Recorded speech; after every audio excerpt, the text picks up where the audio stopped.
अब हम नेक्स्ट हमारा रिडम्पशन ऑफ डिबेंचर्स का मैं आपको नेक्स्ट टॉपिक करवाने जा रहा हूँ। टॉपिक कह लो या आप अपना मेथड कह लो। अब हम करने जा रहे हैं redemption of debentures, redemption of debenture, उसका next method that is purchase of own debentures, own debentures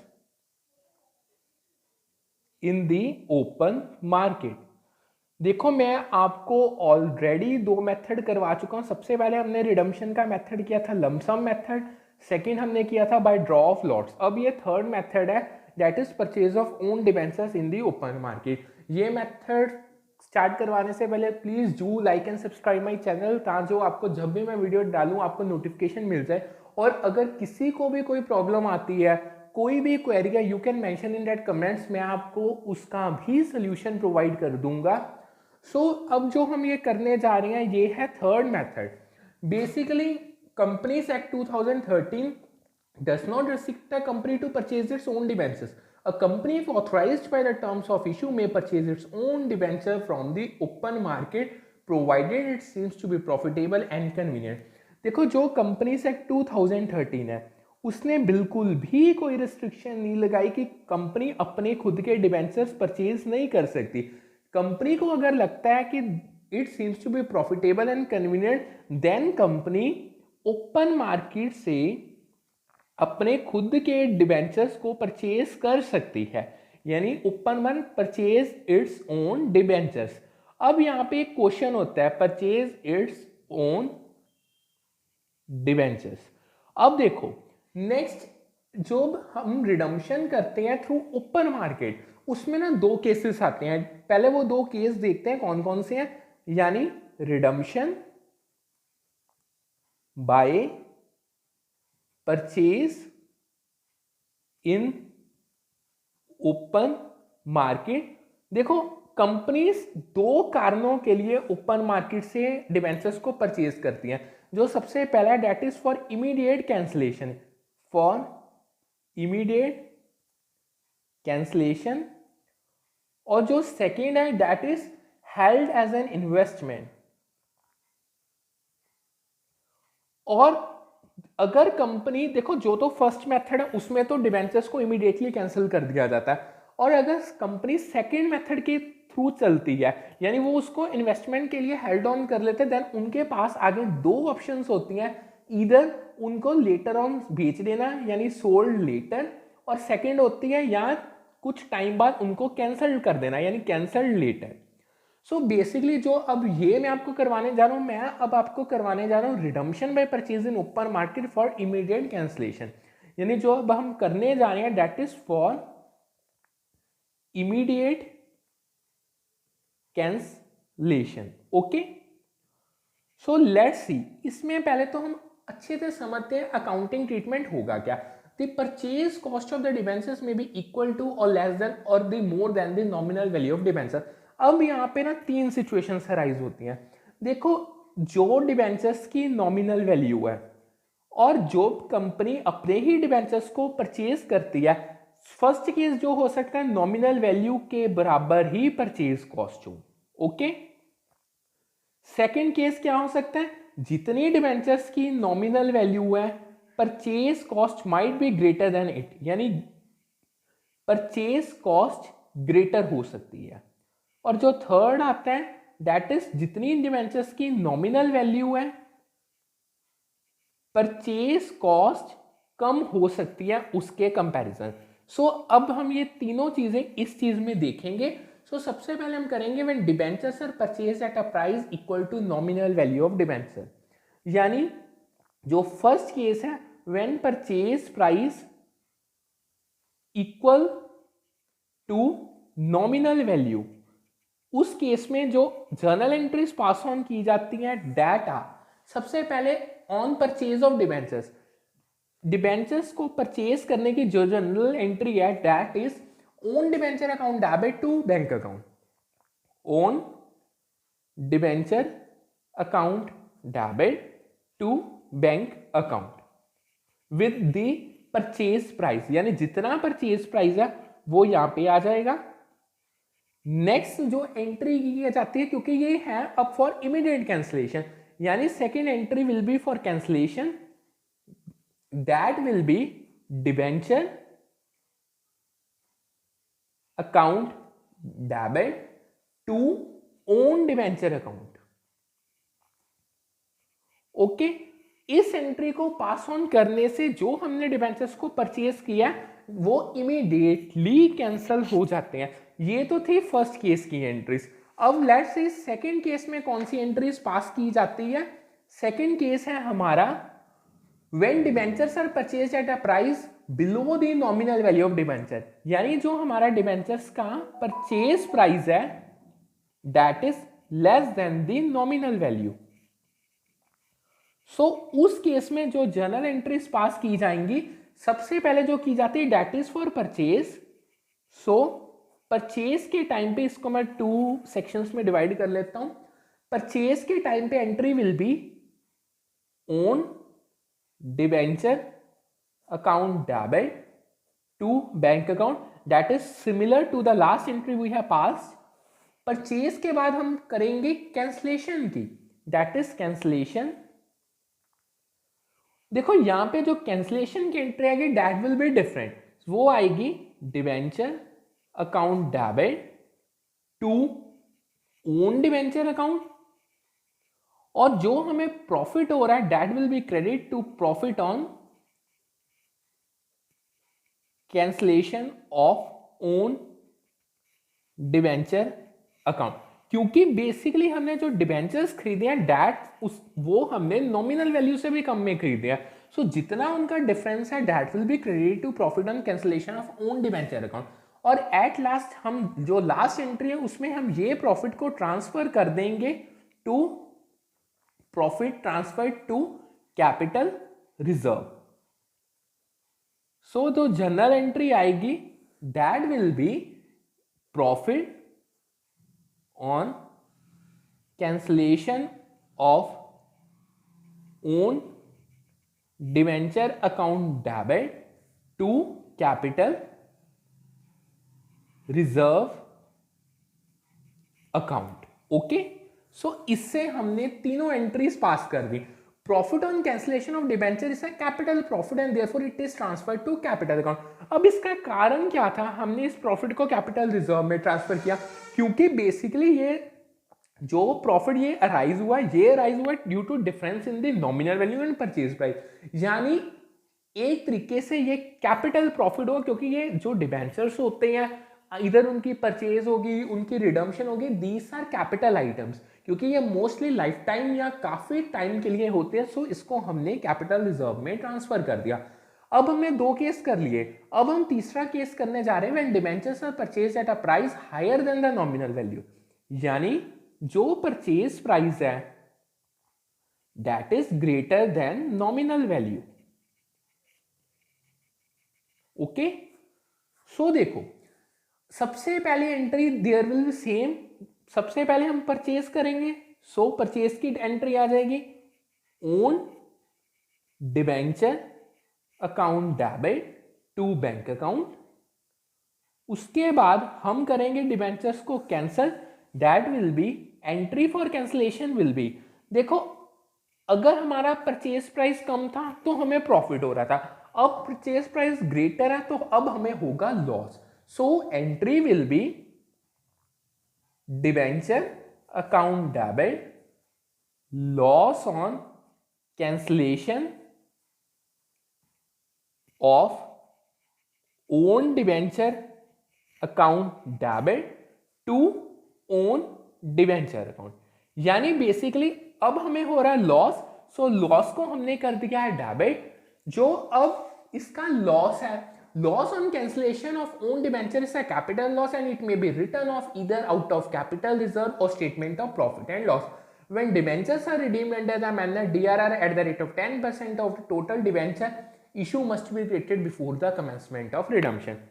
देखो इस केस में हमें हो रहा है लॉस, हम लॉस को राइट ऑफ कर देंगे, इधर हम करेंगे उसको कैपिटल रिजर्व से और statement of profit and loss account debit to loss on cancellation of own debenture account. So इससे हमारी एंट्रीज हो गई हैं कंप्लीट। अब देखो बेसिकली है तो ये भी रिडम्पशन ही। सो जब भी रिडम्पशन हो सो डीआरआर को एट द रेट ऑफ 10% हम क्रिएट करेंगे ही करेंगे in case of unlisted companies.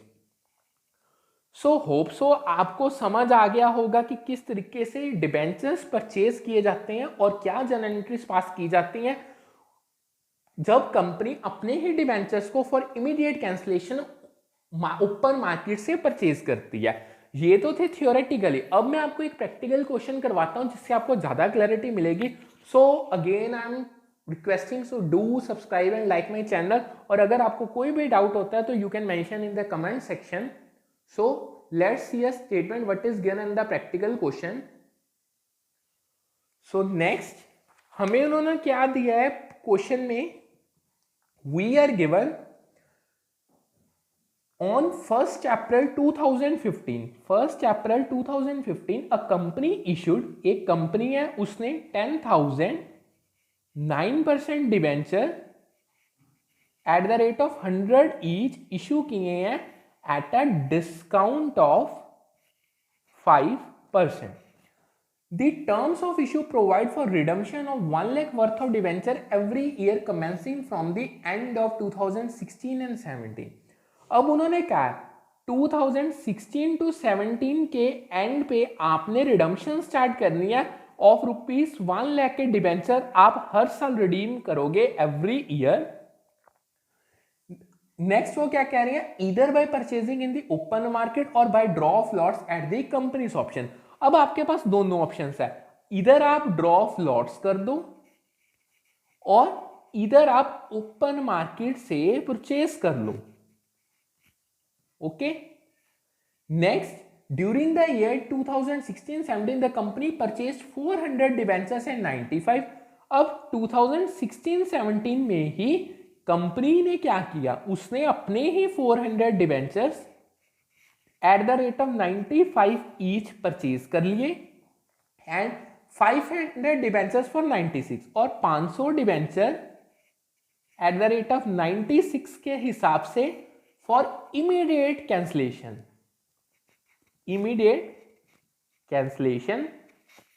Okay. Next, redemption was according to terms of issue. Journalize these transactions and also show how to deal with the profit on redemption of debentures. So हमें basically इसे करना है journalize. So let's start. सबसे पहले तो हम क्या करते हैं, हमारी बुक्स 1 अप्रैल 15 से स्टार्ट हो रही है। मैं इसको 2 सेक्शंस में डिवाइड कर लेता हूं। Let's begin journal. देखो सबसे पहली एंट्री 1/4/15 को आएगी डिबेंचर्स को इशू करने की, that will be bank account debit to 9% debenture application and allotment account, that is 10,000 debentures, 100 का एक है, दैट कम्स अराउंड 10 लाख 5% के डिस्काउंट पे, यानी 9,50,000 के हमने किए हैं परचेज, बेसिकली इश्यूज। अब सेकेंड एंट्री, अब हम इसको करेंगे डिबेंचर अकाउंट में transfer, that is 9% debenture application and allotment account debit 950, और जो हमें 50,000 का लॉस हुआ that will be transferred to discount on issue of debenture account debit 50,000 and that will be to 9% debenture account 10 lakh. अब हम क्या करेंगे, अब हम कोई इंटरेस्ट का नहीं, कोई कुछ नहीं है, सो इस ईयर को हम खत्म करते हैं। इट विल बी 31 मार्च 16। जो हमें ये डिस्काउंट है हमारा, इसको हम ट्रांसफर कर देंगे, बेसिकली राइट ऑफ कर देंगे statement of profit and loss account debit to discount on issue of debenture account, that will be 50,000 और इधर भी 50,000। ओके। अब हम अपनी रिडम्पशन को हमने स्टार्ट करना है। उन्होंने कहा था you have to start redemption from the end of 2016 and 17, यानी directly it will be 31 March 17 को हमने ओपन मार्केट से परचेज किया।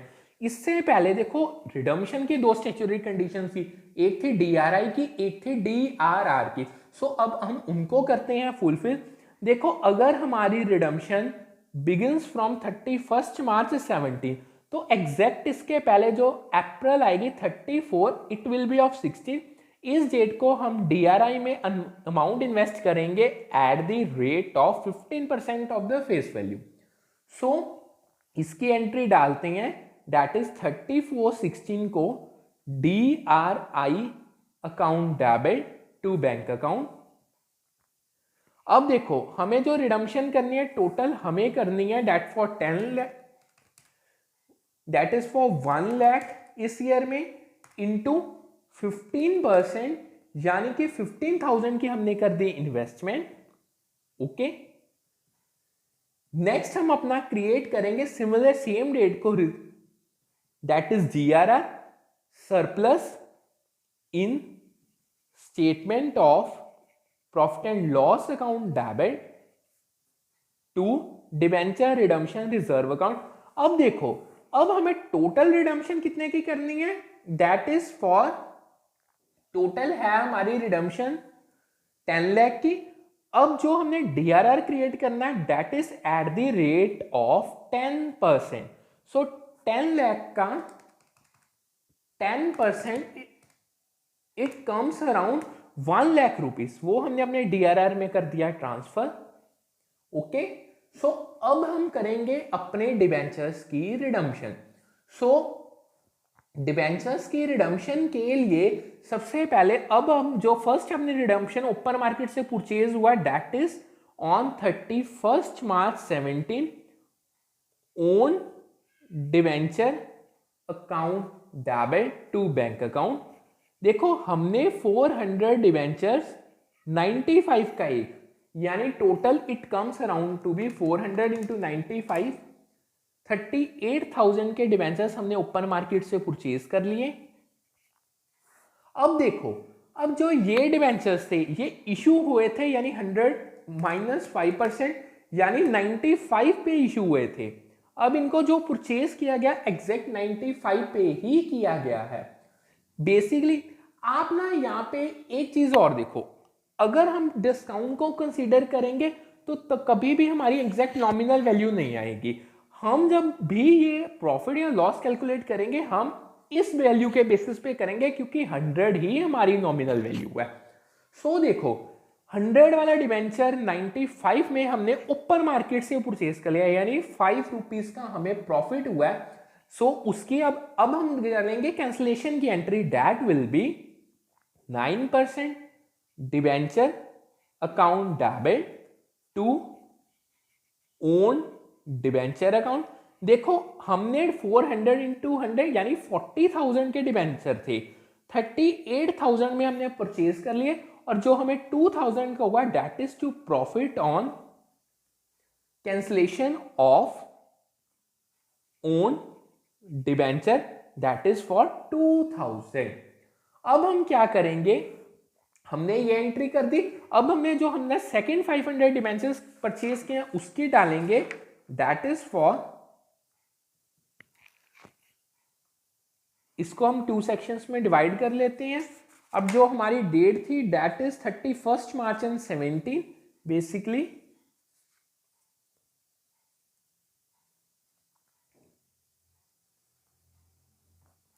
सो entry will be own debenture account debit to bank account.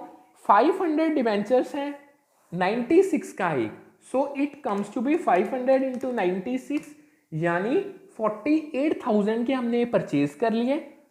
अब देखो अगेन सिमिलर वे में अब हम करेंगे कैंसिलेशन की entry, that will be 9% debenture account.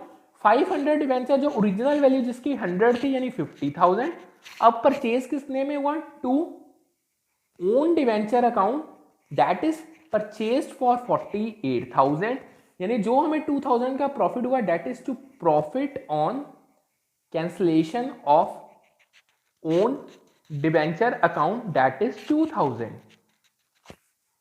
Okay, अब हमने अपने डिबेंचर्स को वो भी कर दिया, यानी बेसिकली कैंसिल भी कर दिया। अब एट द एंड जो हमारा अमाउंट ड्यू बनता है उसकी हम कर देते हैं ट्रीटमेंट। सो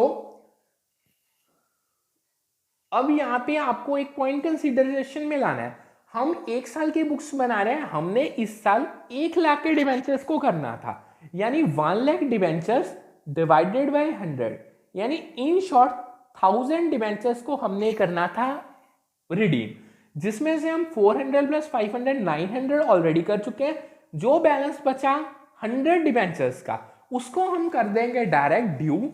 सो उसकी जो एंट्री आएगी that will be 31 March 17, 9% debenture account debit to debenture holder account, 100 debenture into 100 यानी 10,000 के।